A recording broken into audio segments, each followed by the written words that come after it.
এত গরমে এইরকম সবজি আর বেগুন ভাজি দিয়ে যদি গরম গরম ভাত খাই তাহলে তার কোনো কথাই না। হ্যালো এভরিওয়ান, আসসালামু আলাইকুম। কেমন আছেন সবাই? চলে এসেছি আরেকটি ব্লগ নিয়ে।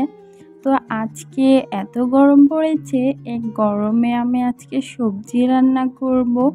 আর আগের হাঁসের মাংসটা ছিল সেইটাও আছে, সাথে এই সবজিটা রান্না করব। আমি কয়েক ধরনের সবজি কেটে ধুয়ে নিয়েছি, আর এই তো প্রেসার কুকারে একটা সিজ দিয়ে নিব। এইভাবে সবজি রান্না করলে আমার কাছে অনেক ভালো লাগে আর একটু তাড়াতাড়িও হয়ে যায়। আর এই দিকে আমি ভাত বসাই দিব আরেক চুলায়। এই দিকে আমি বেগুন কেটে নিয়েছি ভাজি করার জন্য। যেহেতু সবজি আমরা দুইজন স্বামী স্ত্রী খাবো, আমার মেয়ে এটা খাবে না, কারণ সবজিও বেশি একটা খেতে চায় না। আর ও তো অনেক ছোট বাবু, ওই অত খায় না, তারপরেও আমাদের সাথে ঝাল খেতে পারে। তো ওর জন্য বেগুন ভাজিটা করব। এইদিকে আমার ভাতও হয়ে গেছে, আর এখন আমি অন্যদিকে সবজিটা বাগার দিব। বাগার দেওয়ার জন্য পেঁয়াজ মরিচ এবং রসুন তেলে দিয়ে একটু হালকা লাল লাল করব। এই পর্যায়ে তেজপাতা, পাঁচফোড়ন আর একটু জিরা দিয়ে আর একটু ভেজে সবজিগুলো এখানে দিয়ে নিব।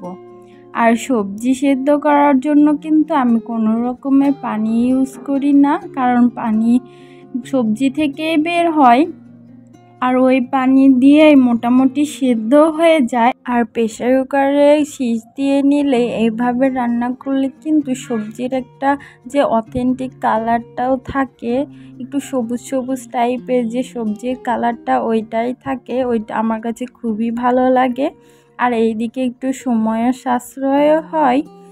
আর এই যে আমার সবজিগুলো বাগার দেওয়ার জন্য সব কিছু ভেজে নিয়ে দিয়ে দিলাম, এখন পানিটা শুকিয়ে নিলেই হবে। এই পর্যায়ে পানিটা অনেকটা শুকিয়ে এসেছে, আমি একটু এরকম ঝোল ঝোল রাখবো।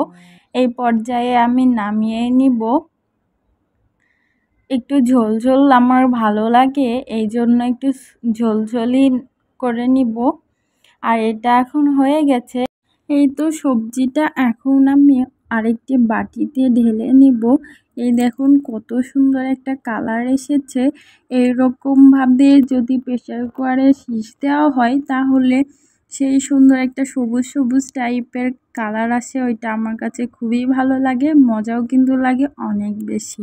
এইদিকে আমি তেল গরম করে মাখানো বেগুনগুলো দিয়ে দিচ্ছি।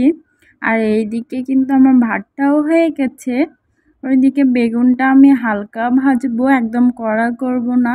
এই তো আমার বেগুন ভাজিটাও হয়ে গেছে। তো এতক্ষণ ভিডিও দেখার জন্য সবাইকে অসংখ্য ধন্যবাদ। আর ভিডিওটা যদি ভালো লাগে অবশ্যই লাইক, কমেন্টস এবং শেয়ার করে পাশেই থাকবেন।